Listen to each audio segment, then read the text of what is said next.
Hi everybody, it's Cindy the Scrapologist. Welcome back.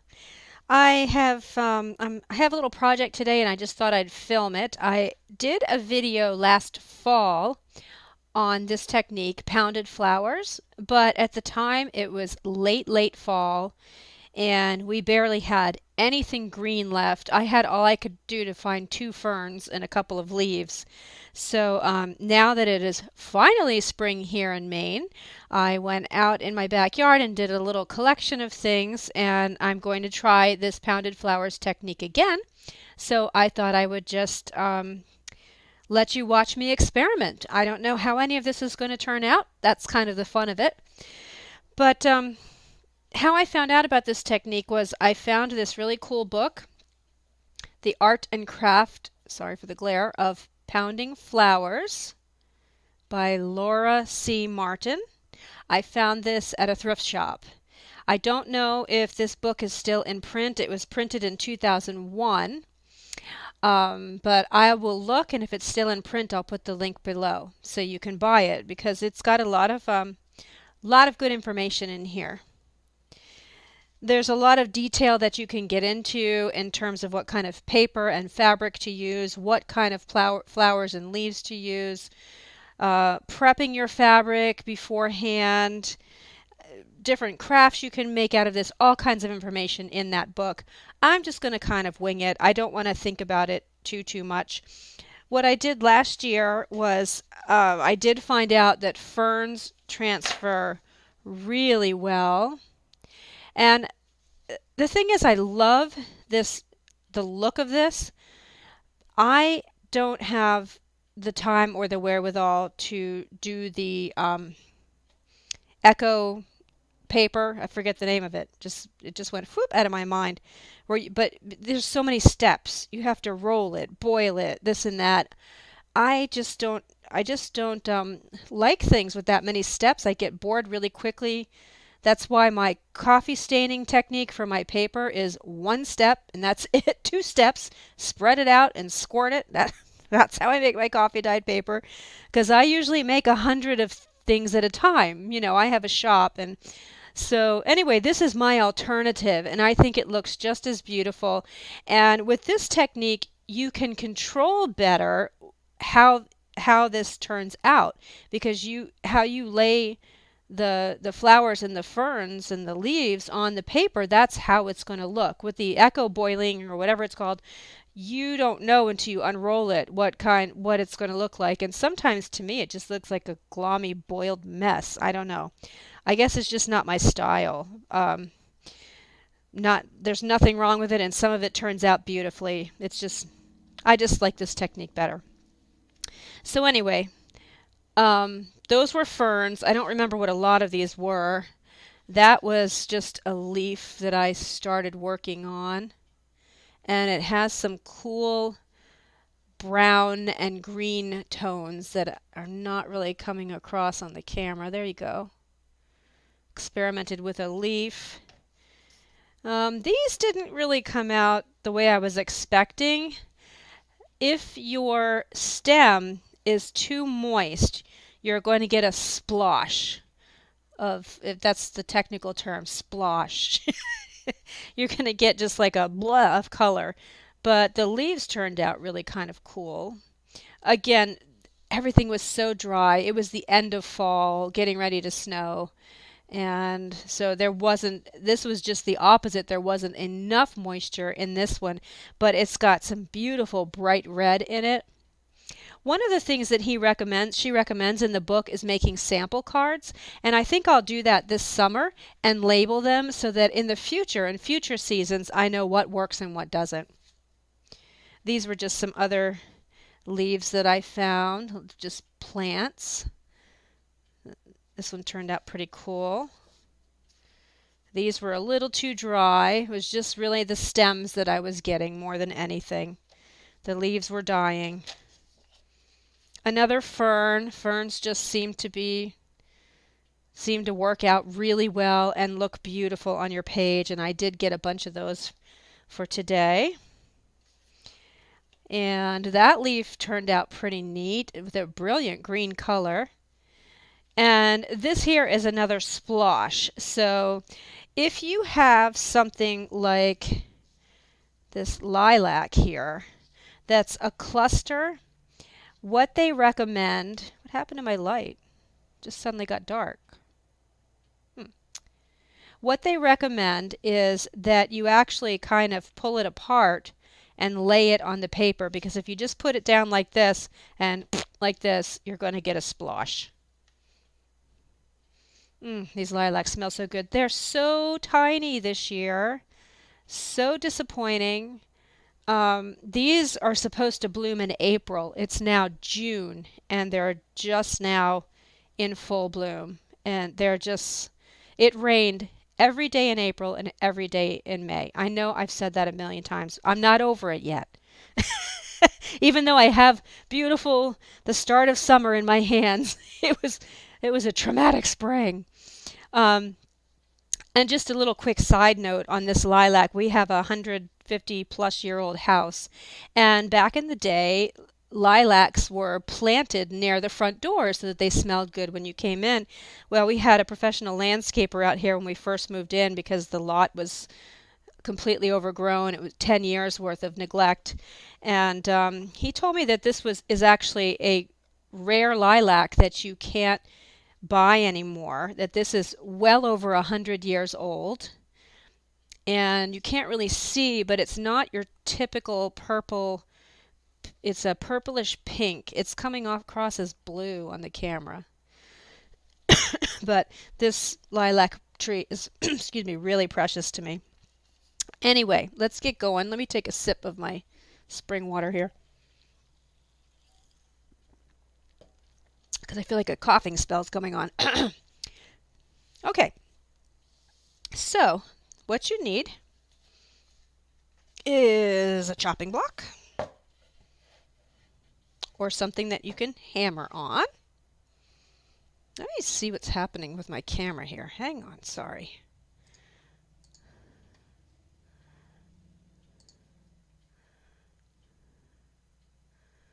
It just, for some reason, got dark all of a sudden. Do not know what it's doing. That's not any better, is it?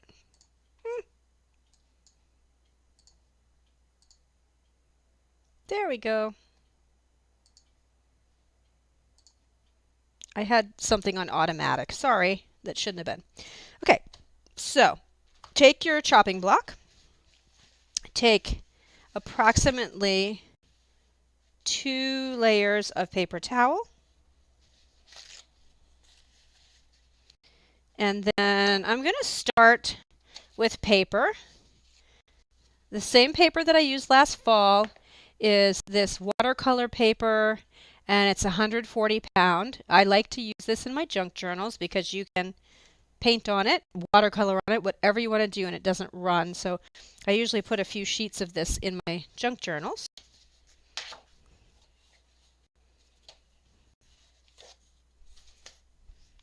Put that down next. And then let's just start with a fern. And I think because I'm going to put this in a junk journal and fold it in half, I'm going to put a fern on each side. Maybe I'll have this one kind of sticking out. And if you want to really play with the way this looks, you can put washi tape and tape it down if you want it to be really perfect. And then you take another layer of paper towel.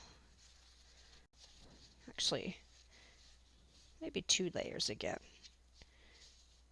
Yeah, I'm going to start with 1. You can also use plastic wrap. You can see it better using plastic wrap, but it moves around a lot more. I just prefer paper towels. Oh, did I put this right side down? Nope, it's upside down. There. So you want the stem side up and the leaves down. I had it upside down. And that is going to be so beautiful.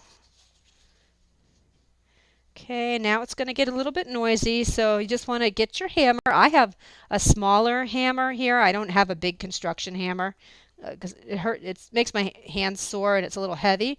So this is just what my husband calls my sissy hammer. It's a 7-ounce claw hammer.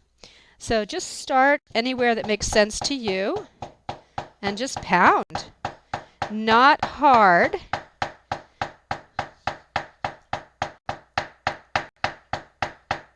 But enough so that the juices from the plant come out. And you can see how it's coming through the paper towel? So I can really see that this is working.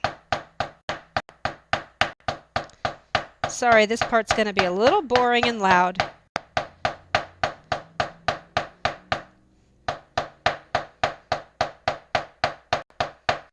With the bigger hammer, too, the smaller hammer, you have a little more finesse. But with the bigger hammer, this part is, the ball part of it is wider, and you can do it a lot quicker. So you have to decide what kind of tool you want. And don't forget about the stem. Do the leaves, but also do the stem.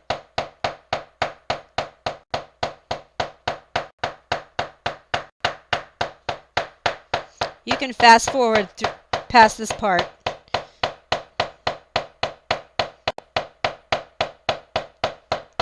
And of course, being a musician, I have to do this in a rhythm, which is probably going to drive you crazy.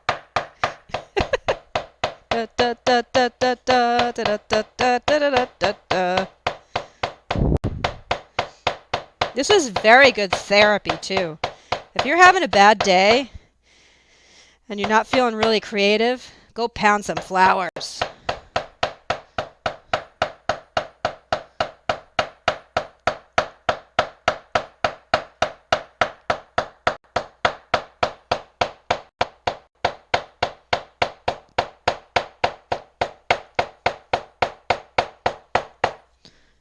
Yeah, my wrist is getting a little tired.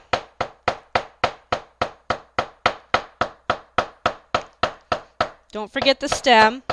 Kind of give that a little pound too. Did I already say that? I don't know.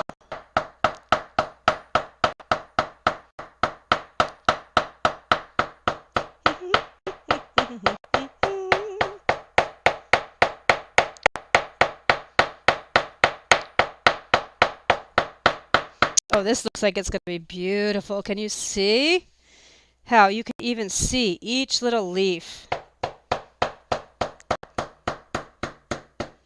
This stem is a little moist, so it's going to smoosh.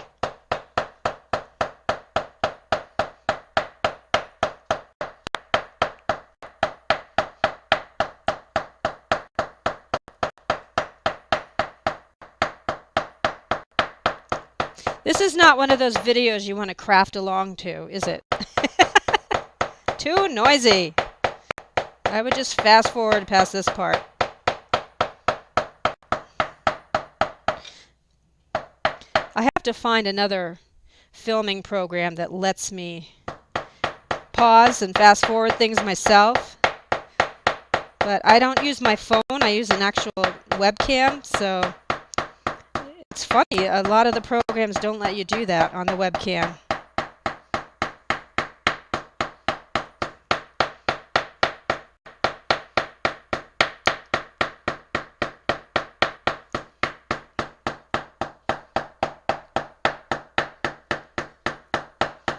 Okay, let's make sure I'm down to the end there. No, we got one more. Okay. And I'm going to save the paper towel. Who knows? I might do something with it. That's what the paper towel looks like anyway. Okay, and let's carefully pull this up and let's see what we got. Oh, you know what? I didn't hammer it hard enough. Okay. It's not as beautiful as it looks on the paper towel. It's still cool though. Still very cool looking. but not what I was expecting. I was expecting it to look like this. I like this much better than this. But this is, I think if I had pounded a little harder.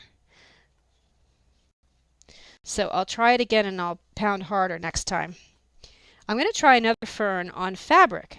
Let's see how that turns out.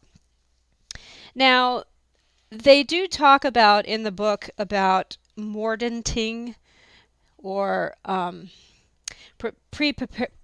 pre-preparing your fabric. And but again, that's a step I don't want to go through. I'm just going to experiment first. And then if I find out I have to prepare the fabric in advance, I will do that. So this is just a plain piece of cotton fabric. It's kind of a cream color. It's just the same kind of fabric you would make bed sheets out of. This is what I use to make a lot of my book covers with on my journals. And let's try a fern on this and just see, whoops, it's on top of my fern. Let's just see what it does on the fabric. Let me find a good one here. I had to check for ticks too. This has been a very bad tick season. Okay, make sure it's the best side down. And I'll make sure that I hit it a little harder. I won't be quite as gentle.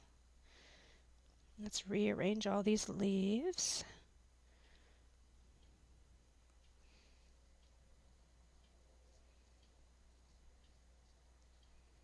Okay. Let's get our paper towel. And let's try pounding this and see what happens.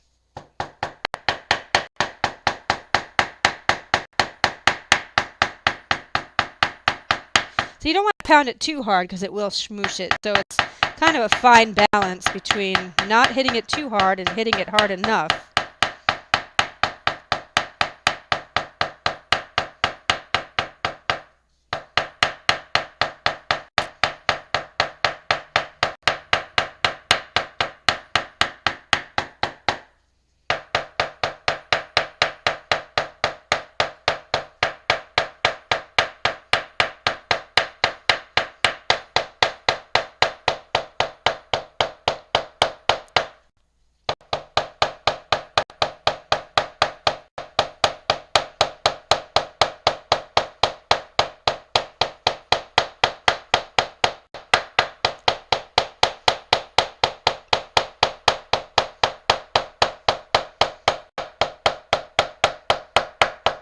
So just turn down your sound or fast forward till I get this done, people.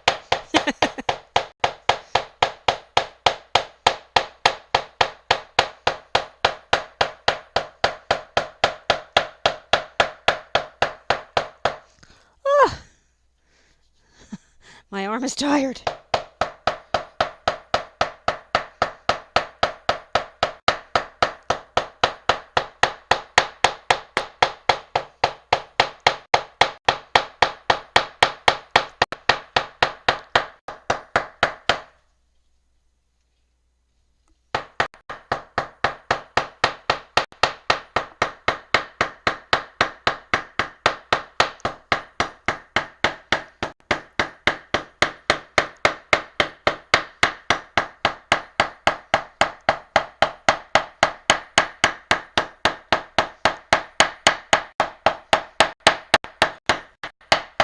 Okay, so if this didn't turn out, then it does mean that this cotton fabric needs to be prepared before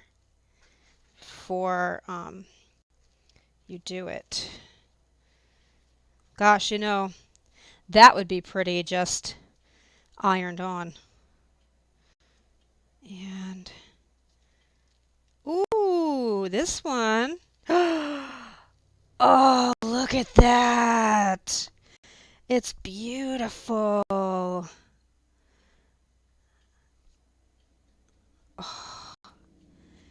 so exciting because you don't know what you're going to get till you peel it off, and every one is going to be different.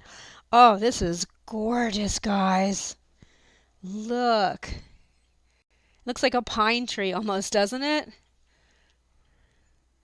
See if I can get it to focus in nicely. Oh, I'm so excited by this one. That is beautiful. All right, well, this is my new favorite. See the difference between the watercolor paper and the fabric? So pretty. Oh my goodness, I'm going to make a gazillion of these. Really, really pretty. Okay, so those are ferns, and I have more of those. I'm going to set those aside and do more later before they get too limp. Then, see, they're already getting limp. Then I got a variety of leaves. I thought these were really pretty. They're so variegated. And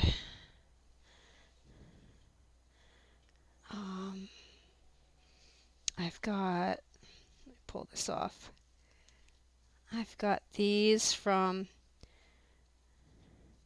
the lilac tree.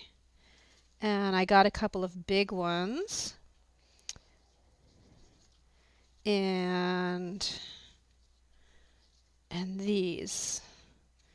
So let's just try a little bit of each on this side of the paper, this side here.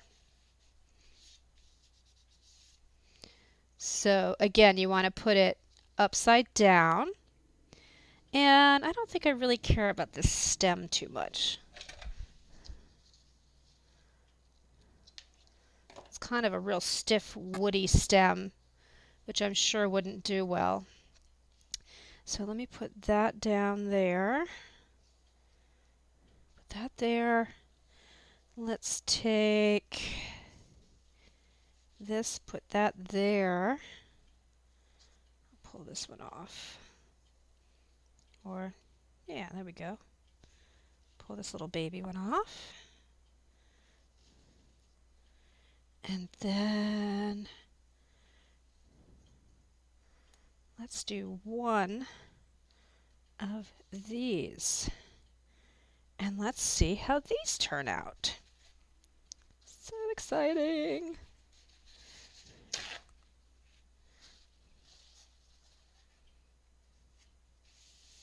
All right. Did I put these all upside down? Yes, I did. Okay. All right. So once again, pause it. Mute it and or fast forward. I'm going to start pounding.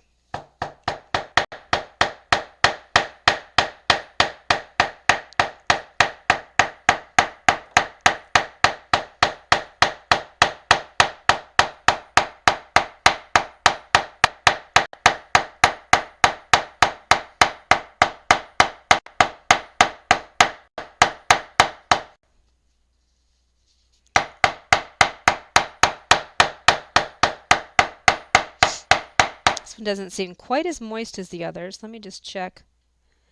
Yeah, it's making a nice impression. Okay.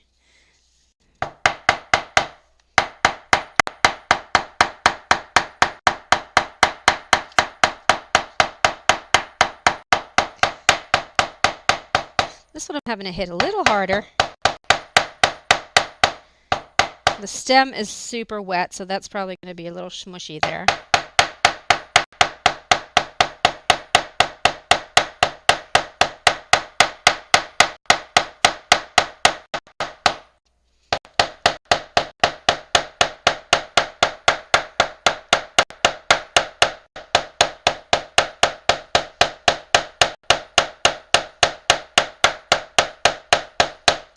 All right, let's take a look at that one. These are the leaves from my lilac bush. And that's got a nice green color to it. I'm happy with that.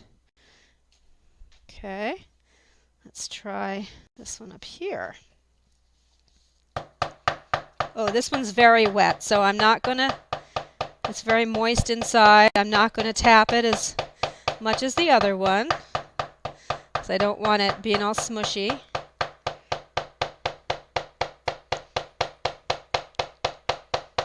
This one hardly takes any tapping at all. to release that pigment.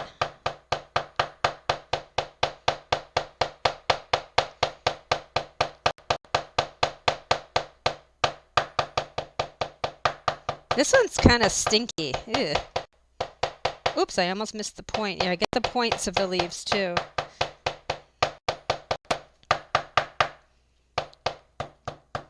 And the stem. I think this one's going to be nice. This was a nice moist one. Very moist. There, that made a nice impression. You can really, I'll show these close up in a minute. That made a really nice impression. You can see where I hammered, so I do think a hammer with a wider ball on it would, if you call that a ball, I don't remember, would give you better coverage.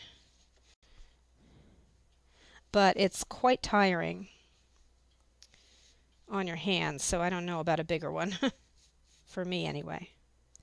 Okay, let's try this one. Let's see how moist it is first of all. It's kind of in between the other two.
Can already tell the stem's going to be brown, and the veins are turning brown on the paper towel too.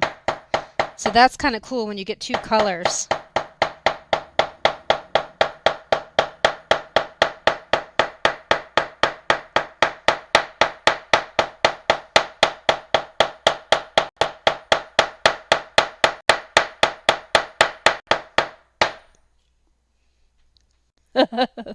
My dog, I was just looking for her. She went downstairs. She's like, I've had enough of this. All right, let's see how this one turned out. Ooh, oh yeah. Look how pretty. Let me get this off my fingers. There. And once it dries, you can scrape off any excess, but I don't want to do that like here while it's wet. I don't want to mush it all over the place, but I think that's my favorite one there. You can really see the shape of the leaf and the veins, but you can also see where I started to get tired. These are darker than these. And then this is the other one. That was a drier one, not quite as moist as the others. And then that one, I think if I just hit it a little harder and filled it out more, you can see where I hit it with the hammer, on my hammer. I didn't get good coverage with the hammer.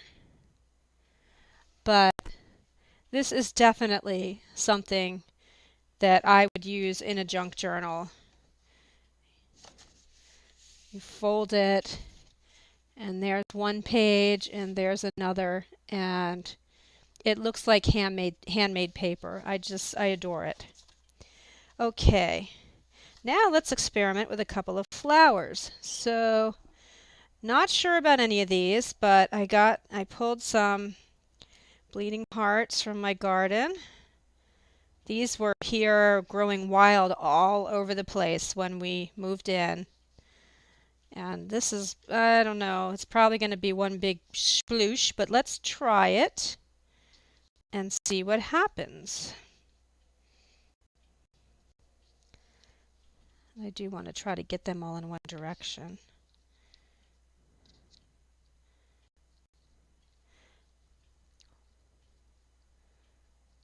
Maybe pull that one off too. What I probably should do is just take one like this and try it and see what's going to happen. Let's do that. Let's be smart about this, Cindy. Instead of just getting all excited and just doing whatever, let's just see how this works. So it's very, very moist.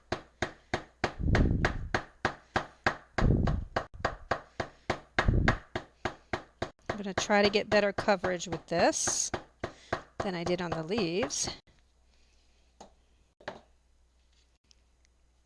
And you end up with some pretty color. It's smooshed on there though, and well, maybe I can scrape. Yeah, I guess I can scrape it off with my fingernail without damaging the image. Yep. So actually that's kind of pretty. It's a really pretty lavender color. Looks blue again on the camera, but it's a real pretty lavender color. So let's go for it. Let's go for it. Maybe I'll put it like this. Okay.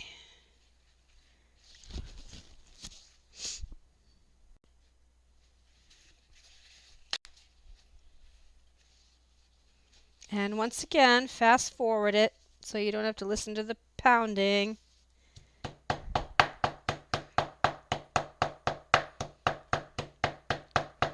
Yeah, I can see this splattering all over the place.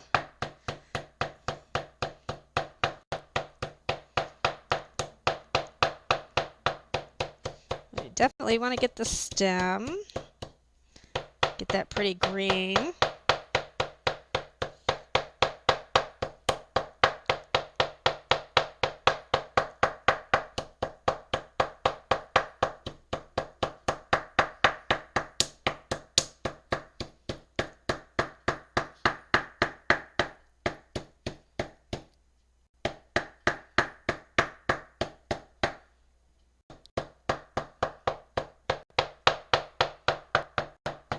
Okay.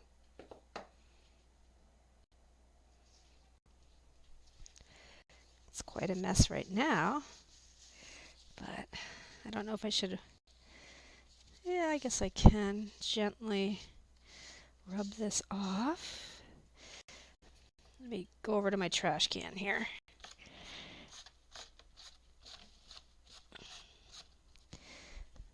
Kind of looks like a giant caterpillar,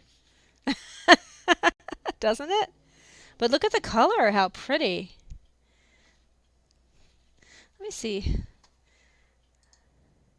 going to adjust my white balance one more time, because I want you to try to see I'm going to try to get you to see the true colors here.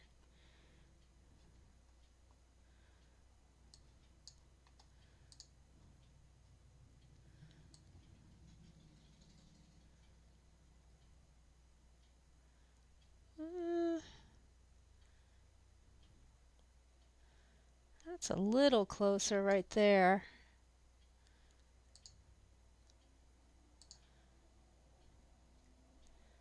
Yeah, that's pretty close. Yeah, it's pretty close. My giant caterpillar. Okay, and then now this flower here, I'm going to do this on here, but this kind of flower, when you have big clusters like this, you do want to take them off and lay them down. So what I'm going to do, see if I can just lay it on there like this.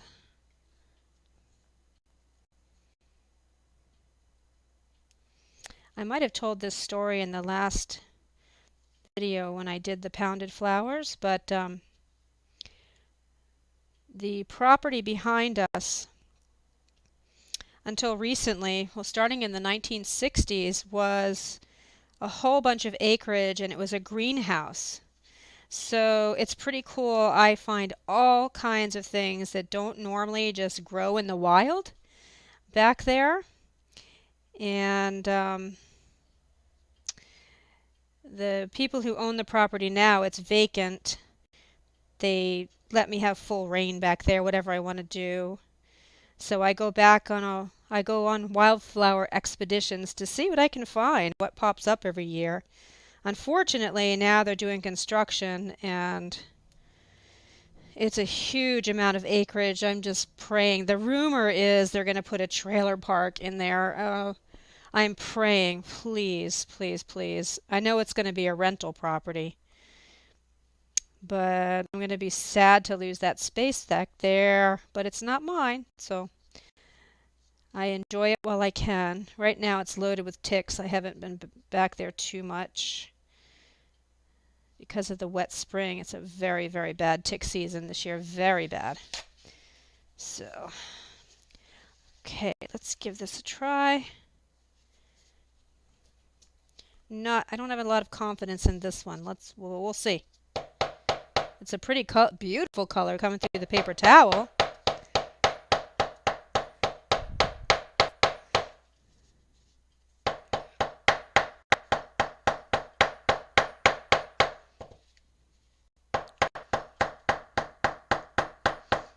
And you know, in the book, she's already done all this experimenting, obviously, and she lists what flowers are the best.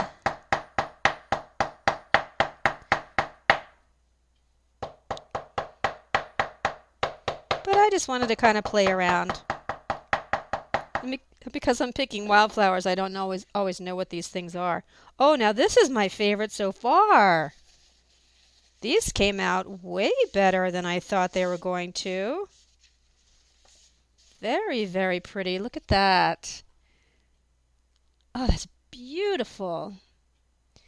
Well, I am definitely going to pick some more of these. And they're just now coming out, too. What are these called, guys? I know my mother would know. Mom, write a comment down below and tell me what these are called, please. Thank you. So I'm going to do more of these. And then last but not least, the lilac. And I don't hold much hope for this one either, but let's just see. I think this is one that I think the stem is going to be too woody to really come across. And there's so many clusters of flowers. I know I'm not going to get these individually. Why don't I pull some off of the top here and try to just, oh, it smells so good. Try to just have them be on the sides.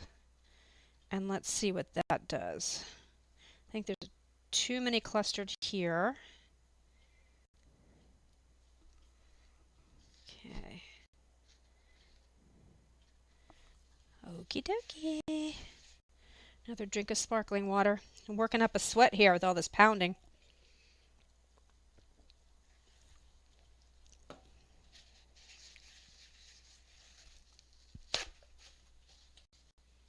Okay. Here we go. Can I move this closer? It's starting to move away from me, isn't it?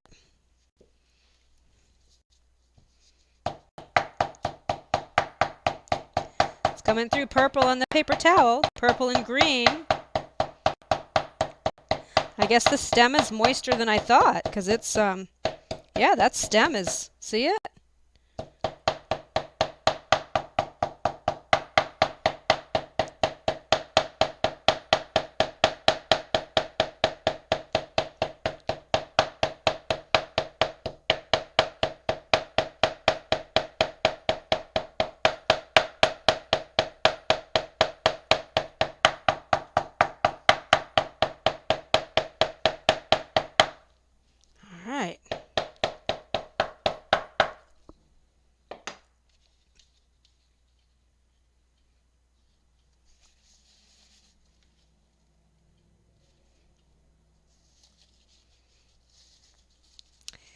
See, if I weren't videoing, I would just let this dry and then wipe it off. But, oh, the purple definitely did not come through. It's more of a brown. There's a little bit of bluish purple in there. And the green is pretty, but we have a clear image on that one, and you can tell it's a flower. I mean, with this technique, rarely are you going to get the exact imprint of the flower. I think if the leaves you can do that, but the flowers I think it's a little harder. But so there's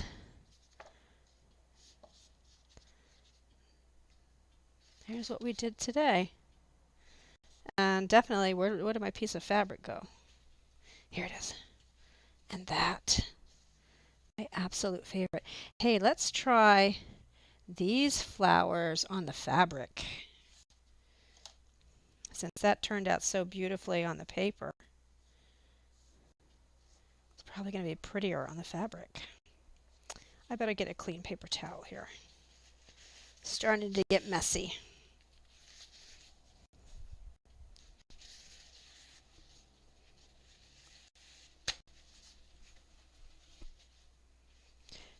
Excuse me. Okay, let's pull some of these off.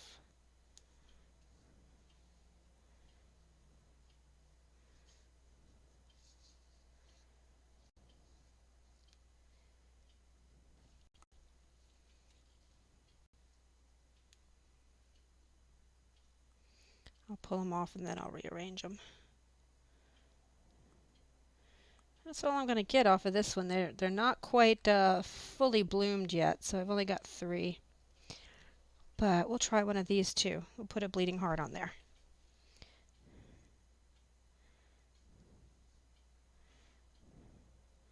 There's one in the book where they took some flowers.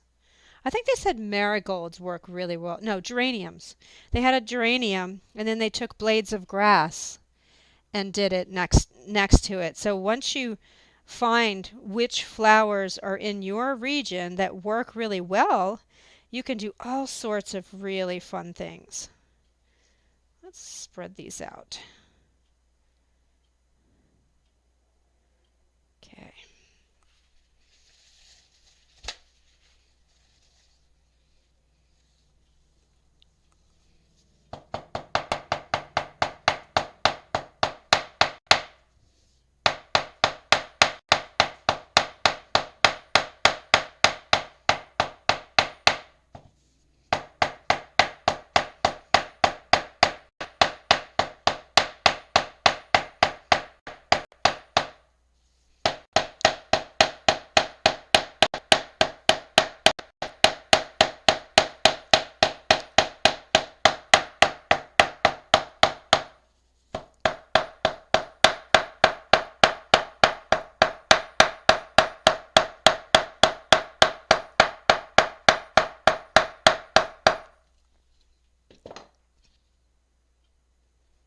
Oh, look, you guys.